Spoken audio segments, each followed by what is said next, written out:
Hello guys, welcome to the next video on MongoDB tutorial for beginners. In the last video, I've shown you how you can download and install MongoDB on your Windows operating system, and I've also given you the brief introduction of MongoDB. Now in this video, we will see how we can set up the environment variable for MongoDB so we don't need to open this MongoDB from this bin folder inside the MongoDB every time we open the MongoDB from the shell. And I'm also going to show you how you can download and install a graphical tool so that it will be easier to visualize data in the MongoDB.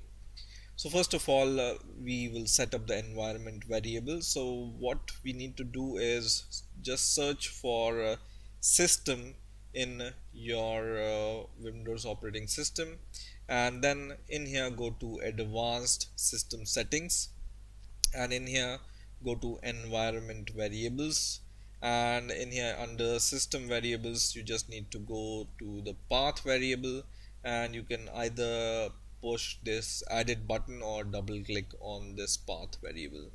Now be very careful, you don't need to delete anything here, and at the very last you just need to give a semicolon here. So just give a semicolon and then just copy the path of this MongoDB bin folder.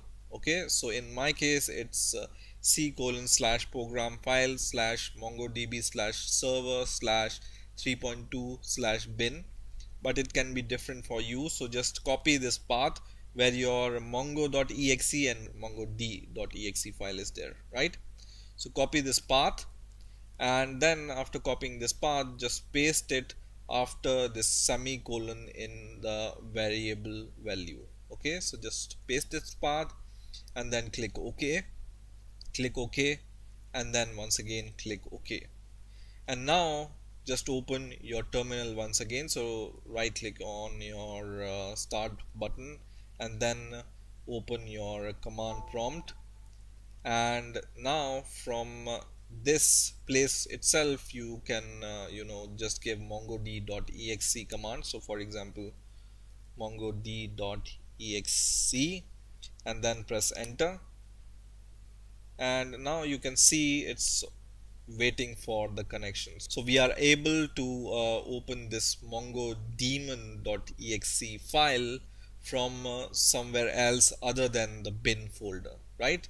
So this is happening due to the setup of the environment variable, right?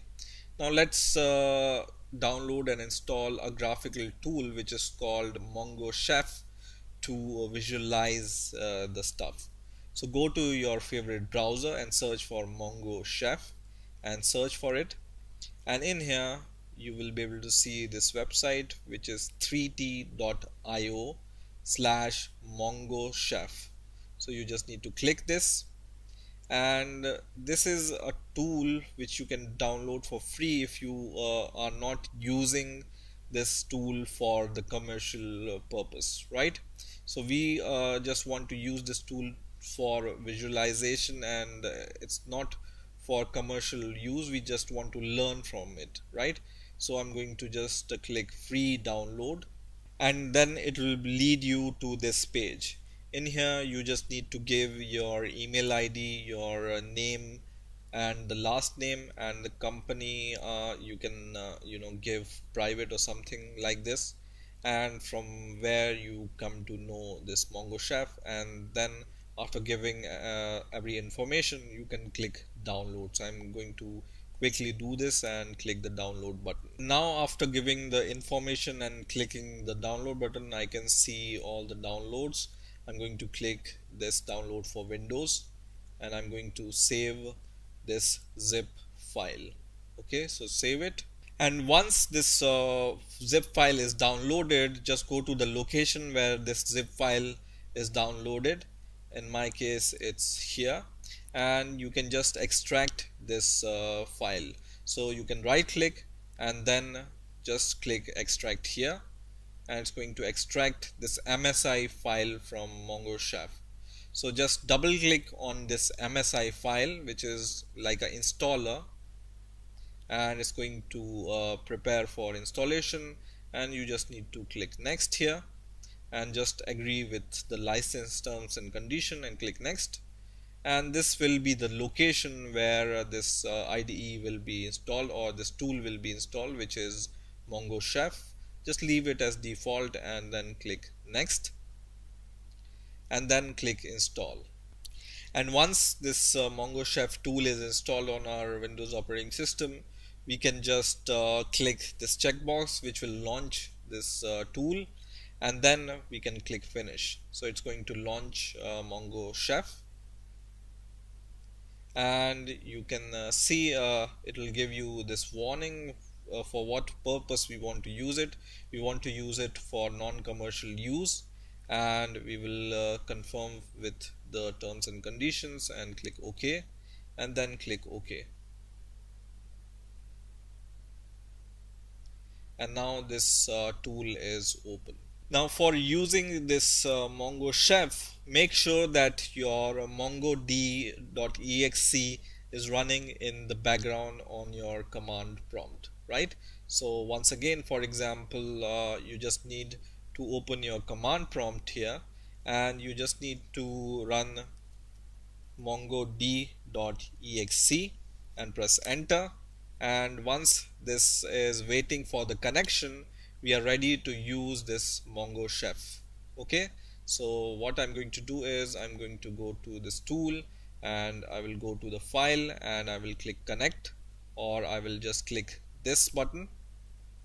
And then in here you can see this new connection tab, so you just need to click new connection and then give the name to your connection. For example, you can give any name to your connection, for example Mongo test or something else. And then you can see the server name is localhost in our case, and this is the default port on which MongoDB will work, which is 27017. Okay, so you can just click save here, and then you can click connect, and now it's going to show this local here. And now what you need to do is you just need to click Intel I shell. Just click this button here, and it's going to open this kind of a shell, and it's same as running your mongo.exe shell, right? So whenever you give some command here, for example db, and then we will run this command by clicking this button which says execute entire script, or you can just run this execute statement at cursor, right? So we are going to click this button, and now you can see it says local. Okay, so this is the test database which is already provided by the MongoDB to us. Okay, and now you can open this command shell, and I'm going to maximize it, and you can see connection accepted from this local host and this port, right? So we know that our MongoChef tool is working, and from the next video we will create some databases, and we will learn more about the MongoDB collections and documents. Okay, so stay tuned, and please rate, comment, subscribe, and bye for now.